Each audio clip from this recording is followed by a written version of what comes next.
Hi, welcome to the channel. My name's Lee, I'm a volunteer at the Staffordshire Owl Experience Rescue Sanctuary.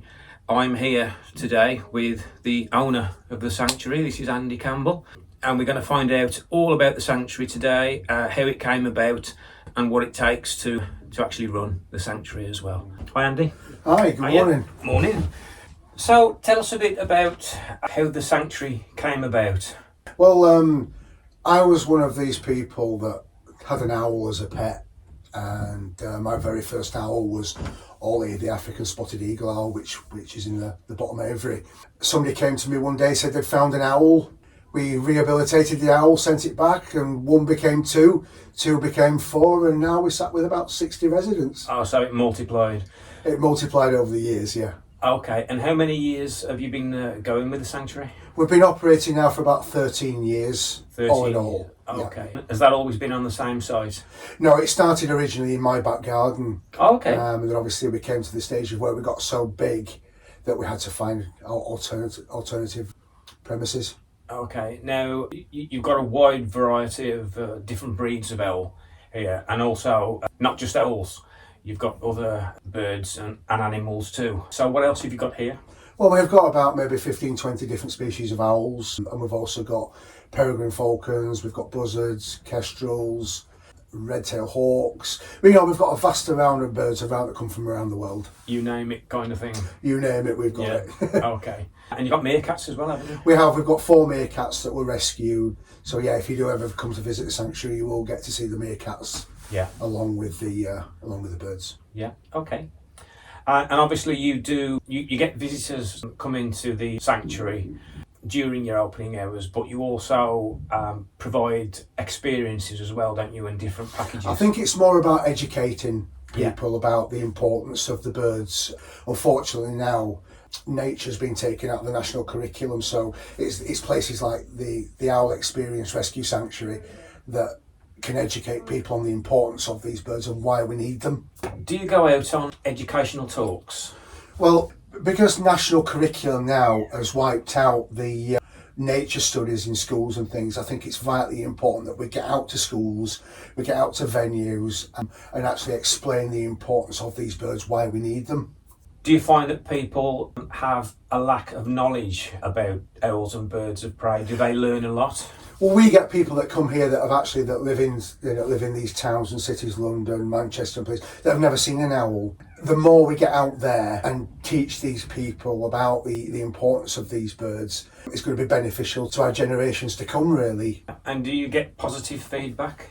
We do get positive feedback, yeah. Well, we've been here 13 years, so obviously we're doing something right. You're doing something right, yeah. You don't have any employees, do you? No, we're all volunteers at the sanctuary, myself included. I'm a volunteer. Yeah, okay, I built this place out of my own money, but ever since day one, we've never taken a wage from it because we can't.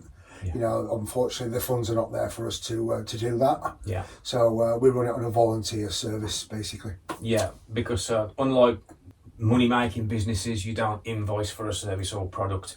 You rely on donations, don't you? Yeah, we rely on donations, so the generosity of the general public from what comes in through the gate, and with our crowdfunders and our Just Giving and funding platforms like that. So when customers come through the door, whether it's just an ad hoc visit or it's through a package that they've booked with you, they obviously walk through the door and they see a really nice sanctuary full of beautiful birds and meerkats as well. And then they leave, and very often I've heard people say, "Oh, you've got the best job in the world," and you will reply, "Yes, I have." But I and you know that there's a lot more to running a sanctuary than just putting birds in an aviary and feeding them. So can you go into the sort of ins and outs of running a sanctuary? Everybody that loves animals wants an animal sanctuary. Now, obviously, like you've just said there are a lot more things entailed into having an owl sanctuary than just, like you say, putting a few animals in a cage and charging people to come in and have a look at them.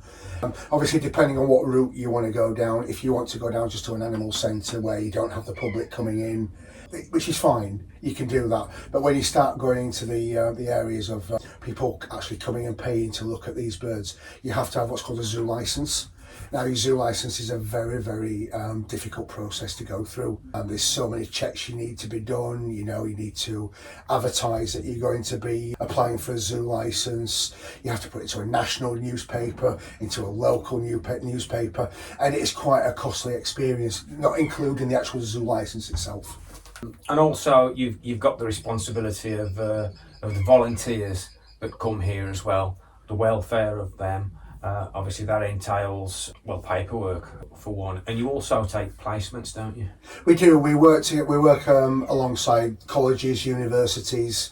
We also work alongside the prison service as well, which is like a rehabilitation for them inside. You know, so they've got something to look forward to and something that they can learn, and it passes their time in that while they're in custodial places like that. And maintenance-wise, what kind of things do you have to do to keep the sanctuary running, and what kind of costs are involved? Well, obviously with the zoo licence, there's a lot of stipulations and a lot of guidelines you have to stick by. A lot of the zoo licensing is more about the public safety, the public coming in, looking at the birds, making sure that the birds are safe for people to handle, and you know. But there's also the fact of the welfare of the birds as well. Now, obviously, all the avies are going to be a certain size, they're going to be a certain width and diameter for different birds. You've got to remember, you get birds this big and you get birds this big. Yeah. So obviously we have to accommodate for the size of the bird as well. So there are quite a few costs involved that people wouldn't necessarily think of. Well, yeah, you've got your zoo licence as well. Yeah. You've got your feed bills, which isn't cheap, obviously, because of the cost of living now. It's doubled in price. You've also got, you know, your general running of the place as well, you know, your warning signs, your public safety signs, you know. It is quite an expensive project to start. So if you're going to start something like that, really look into it properly before you even contemplate doing it, because there's a lot of loopholes you have to jump through to actually get that zoo licence in the first place. What happened in 2020 with the COVID, your donations would have reduced quite dramatically, I would have thought. Well, during COVID, we closed down. Obviously, we weren't getting the visitors in because we were on lockdown, etc. So we had to find funds elsewhere, and that's where the platforms come in, like Just Giving and your Ko-fi account. You know, your and I think we've got another one, haven't we? We've got the Patreon as well. That's right. So without these, we would not survive, unfortunately. So Andy, why are the birds brought here, and what do you aim to do with them? There's various ways and means of them coming into us. And we've obviously got our wild birds that are coming, and sometimes they've been shot, poisoned, you know, road traffic accidents. So it's our job to bring them in, rehabilitate them, try and repair them and send them back out. But also we've got the massive problem at the minute with people having them as domestic pets. Yeah. It's so easy now to go onto the internet, buy a barn owl for 60 to 80 pounds, take it home, put it into a cage.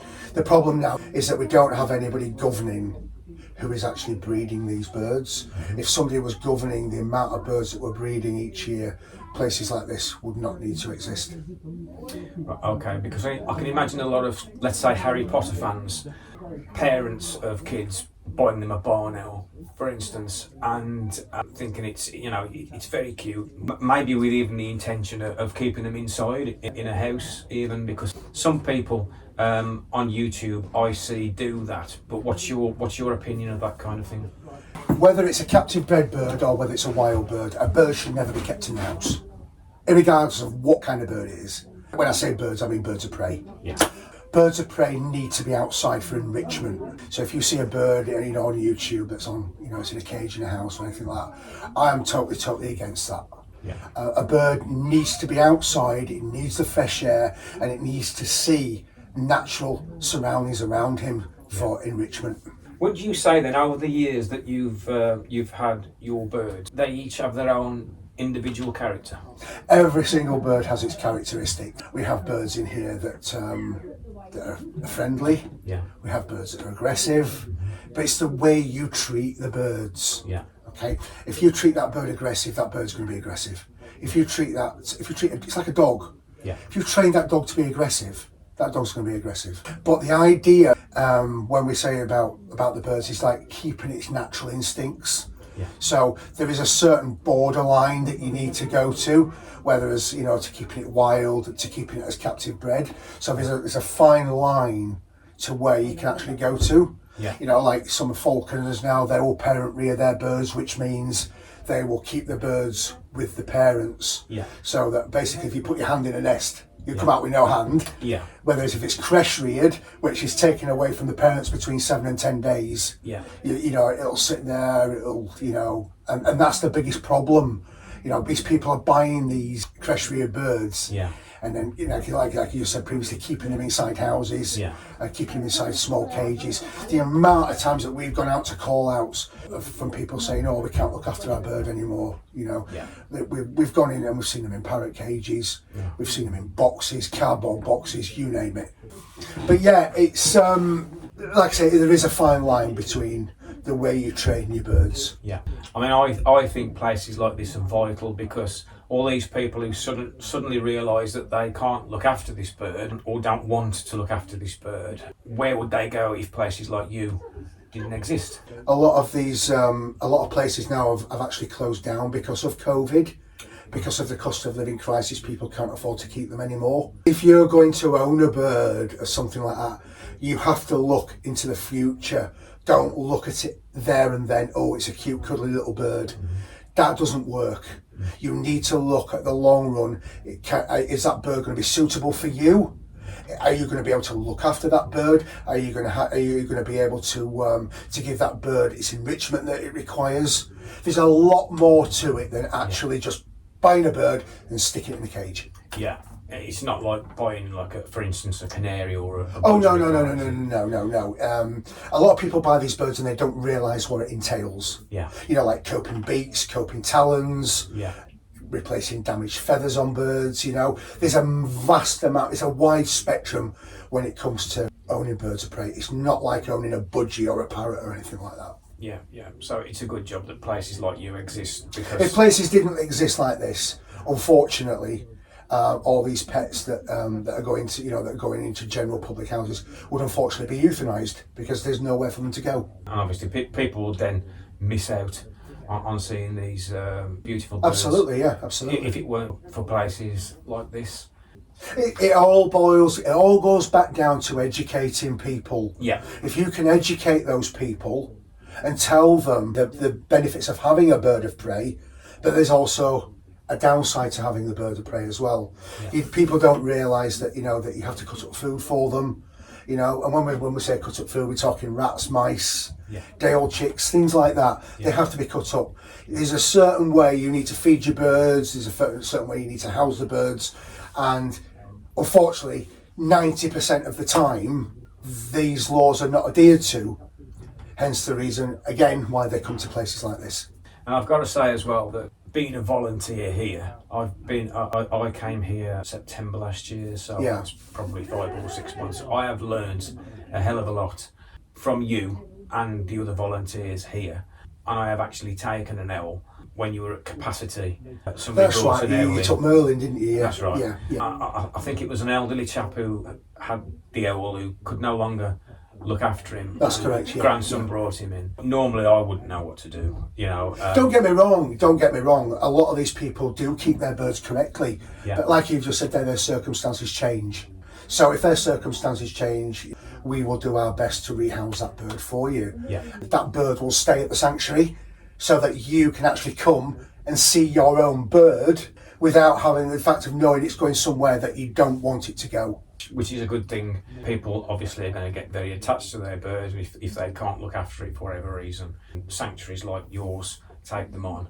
Well, 90% of the time when you buy a bird and you get you buy it from young, that bird will imprint to you, and it's like pass the parcel. You know, if you're going to pass a bird on to person after person after person, it's not going to be fair on the bird. So if they were to bring it to a place like this, that person then can actually come and see their bird and not worry about whether that bird has been looked after, whether it's been fed and kept properly. They can come and see their bird and they can enjoy their bird still without having it obviously at their premises. And now with the advent of social media, You know, people can go online these days and look at their bird. If they, for instance, adopt it and they're in another country, you know, they can still see their bird on a Zoom call or something like that. They can see it's healthy. Well, we do have an adoption system where people can actually pay to adopt a bird. And obviously, if it's in a different country, we will do Zoom chats with them. You know, we'll send them updates of how the bird is getting on, and we'll send them regular correspondence. Which, I mean, obviously when people adopt birds, they need that sort of personal touch as well. So Andy, do you get many people who come to the sanctuary who disagree with what you're doing? It's about 70-30 really. You know, 30% of people that will come in, they'll have a walk round and they'll, you know, we get the odd comment saying, you know, this is cool what you're doing. But then we tell them that 70% of the birds that are here are non-native birds, like the Asian wood owl, the Scops owls, you know, even comes as far as the European eagle owl, which is native to Britain, although it was until the early 70s. Now it's not a recognised bird. But then people will say, well, why can't you release them? I can't release an Asian wood owl into Britain. I can't release an Asian Scops owl into Britain because it would, first of all, the bird wouldn't survive. And secondly, a lot of them have been captive bred, so they don't know how to hunt. So they're used to humans coming in and feeding them. But what we try and do is we try and rehabilitate them so that they feed for themselves. And we're not constantly having to hand feed them. We'll throw the food in. When it comes to a wild bird, it's totally different. Yeah. When we get a wild bird in, we shelter it off from the public. It has minimal public viewing. Basically, we feed it through a hole because with a wild bird, it's slightly different because you've got to have minimal contact. Because if you start hand feeding that bird, it will become imprinted. Yeah. Then, unfortunately, after so long, say like if it's a broken wing or a broken leg, it could be 6 to 8 months. Yeah. Rehabilitation. So what we do is we will rehabilitate the owl under minimal contact, human contact, and we'll feed it through a little hole, and then once obviously the owl's ready to be released, it will be released, and then it will then look for humans for food, if you like. So owls that you take in from the wild that are injured are obviously going to be owls that are native to Britain. Yeah, there is an abundance of owls at the minute, which is a good thing. Obviously, we've got the barn owl, tawny owl, little owl, long and the short-eared owl. Now, I can honestly say that in 13, 14 years of me doing this, I have never ever seen a short-eared owl in the wild. Okay. And I've never had one in. Maybe it's because they're migratory birds, I don't know. But the abundance of the birds that normally come in are usually tawny owls and barn owls, but the barn owl is probably the most endangered owl species in Britain at the minute, where there is an abundance of tawny owls. Yeah. So people have kept birds for probably centuries now. Where did the keeping of birds derive from? It all stems back to medieval times. Many hundreds of years ago, the kings and the queens used to carry a bird of prey as a symbol status. So obviously the bigger bird they had meant the more power they had, so the king would have probably carried a golden eagle or something like that, then the queen a peregrine falcon. That's been going for hundreds of years. As times have changed throughout, like everything changes. We can even go back as far as the 70s to Kes. Kes was an icon of a film. Yeah. Everybody knows who Kes is. Yeah. Now, that portrayed a young child going into a nest, taking a kestrel out of the nest and raising it and flying it and exercising it and what have you. As society's changed over the years, people want something different. You know, there's people in America that have got alligators, there's people that have got lions, they've got tigers in their back gardens, you know. But with birds of prey, it's a totally different ball game because it's so ready and easily to come out, you know, to go out and buy an owl. Everybody sees owls on the TV with Harry Potter and, you know, and I think was it the Legends of the Guardian or something like that. Yeah. The animated cartoon. People see these and they think, oh, that will be a nice little pet to have. Yeah. But again, they don't make pets. If somebody has a young owl, we'll say, a few months old and all that, potentially, how long could they have that owl? How long could it live to? Well, obviously, depending on the owl species, they live to different ages.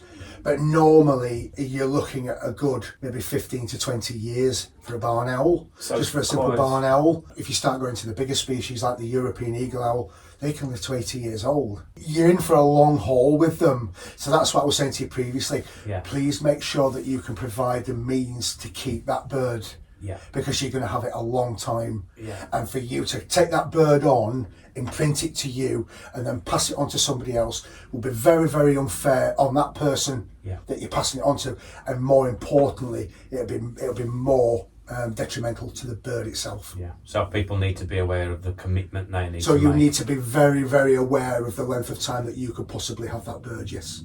So Andy, obviously people come through the door and they pay quite a small entrance fee really to walk around the sanctuary, but you do offer other packages and experiences, don't you? What are those? With me, my understanding of visitors coming here is that if you're paying to come into this owl sanctuary, you are helping to feed these birds. So you should benefit from it as well. Hence the reason why everybody comes in, gets the opportunity to interact with an owl, get to meet an owl, and obviously spend a bit of time with it as well. So you also run an event on Halloween, don't you? We have like a 2 or 3 fun days a year where it's basically like a fundraiser for the owl sanctuary. We have different events on, we have stores, craft stores. I end up dressing up looking like a hooligan, So it's that's normally around about the end of October, but everything will be on the Facebook and the Twitter account and everything about when we. Yeah, it'll be well advertised in advance, so people, you'll know when it's coming. People, it was very busy last year, and it's an enjoyable family. I think we expected 200 last year, and over 1,000 turned up. There you go. So that's how popular it's getting now. Yeah, so folks, keep your eye open for that, the Halloween. And I think we are going to do one in the summer as well, because obviously the nights are lighter now. So we're going to do owls by night, if you like. Yeah.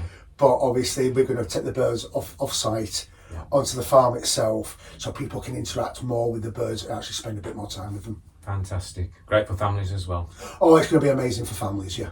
With regards to with the volunteering as well, is that you've got to remember that although I own the sanctuary, you have to have volunteers as well. It's having commitment from the volunteers, having, them giving up their own time. We currently have about maybe 10 to 15 volunteers here that give their dedicated time to the owls. This place would not be able to survive without the volunteers, because I personally would not be able to do it myself. But also, the volunteers need to have serious commitment. They need to turn up when they're supposed to.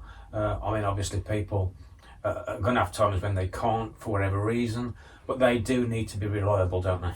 They do need to be reliable. Obviously, they get circumstances that that when they phone us up saying they can't come in because they're ill or whatever.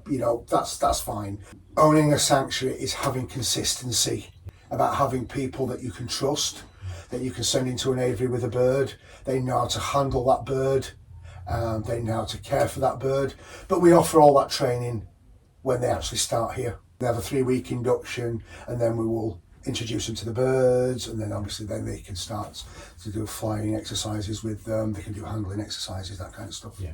So Andy, do you work alongside any other organisations? Well, being a rescue centre, we have to work with all the services really. We've had the fire service phone us up saying they've found an owl. There's been an owl trapped in a chimney or something like that. We've worked alongside the police. They've seized the owls from people that have been illegally keeping them or breeding them. Believe it or not, we've had the ambulance service as well. Phone us up and saying they've found an owl at 3 o'clock in the morning. But we also work along the RSPCA. Now we are an RSPCA approved rescue centre. So probably 70%, 80% of the birds that come in are via through the RSPCA that have either been seized or they've been found, or it's basically through the whole system. We've worked through the whole system for about 13 years now, and we're obviously doing something right. And you have to obviously become an RSPCA centre. You have to be approved. You have to make sure that all the accommodation is suitable for them, that their feeding is clean, the environments are safe for them. So again, if you're going to want to look at owning a sanctuary, there is a lot more to look at than just pushing a few animals in a cage and charging people to come in. And for people just watching this video who haven't been on any of the social media yet, where can they find you? They can find us if you were just to type in the Owl Sanctuary Stafford. We'll come up. If you tell the Owl Sanctuary, Horton will come up. Like I say, we're on all this social media. Social media is probably the best way of getting it out there to the public. Definitely. Because obviously everybody now sits on a computer, don't they? Yeah. Even the kids now sit on computers, they sit on their Xboxes and what have you. That's right. And they jump on YouTube. So if they see one of our videos, you know, that's one more person in the world that's seen the video. So then they can start, you know, they can follow us, they can start learning about them. Yeah. And basically, you could live in the south of France, you could live in America, Japan, wherever. You could still learn something from these videos because they are educational videos to help people in in case they do want to own a bird of prey, or they are thinking about having one as a domestic pet. Now, personally, I don't condone people having them as personal pets because they're not. It's not like having a dog or a cat. Okay, that bird needs a lot more than a cat or dog will ever need. Again, it all stems down, if you're going to own one, look out at what you're doing, make sure you've done your homework, and then make a decision at the end of it and see the pros and the cons of whether it's going to be suitable for the bird or it's not. And obviously, the less people that buy them, the less people are breeding them. Because that's the biggest problem. People are breeding the owls now, selling them on to people, and that is the biggest problem. Okay, so for anybody watching this interview now who wants to help you, what's the best way they can do that? You can actually go to the website itself, which is the www.theowlexperience.net, and you can actually donate onto that page there. But we also have a GoFundMe and a Just Giving and a Ko-fi, and hopefully a Patreon in the next few days, where people can actually donate to the Owl Sanctuary and actually help us. Okay. Well, thanks for that, Andy. Is there anything else you would like to add? All I'm going to say is that if you're going to earn a bird of prey, please look into what it takes to keep this bird of prey. Because obviously, like we said previously, places like this exist because of people having these birds. All I'm going to say is do your homework first. Find out if that bird is going to be suitable for you, if you can provide a good, safe environment for that bird, if you can feed that bird, you can afford to feed that bird. There's a lot goes into it, into looking after a bird, but that's all I'm going to say is if you're going to buy a bird, please do your homework first. And if they've got any questions, they can contact you with any questions they've got. We get contacted. We're contacted from all over the world. You know, I had a message from I think it was Japan the other week. Just having a general question about a bird. You know, just because we're in the UK doesn't mean to say that we can't liaise with people all around the world and teach them. Well, thanks for that, Andy. Hopefully people will be a lot more enlightened now about what you do here at the Sanctuary. Yeah, so if you would like to donate to the Sanctuary, as Andy said, there is a Ko-fi account, which is a permanent account, and you can buy the birds a coffee if you like, or donate whatever amount you wish. At the moment, we're running a Just Giving appeal and a GoFundMe as well. You'll find links to those in this channel's description, in the link tree, if you click on that. There are also links in that link tree to the Sanctuary's other social media sites as well, Facebook, Instagram and Twitter, also TikTok. And within those social media sites, there is also a link tree to click on everything else. Thanks for watching. Don't forget to subscribe, like the video and click on the little bell to get notified of when we upload. Okay, so we'll see you soon. Thank you. Bye-bye.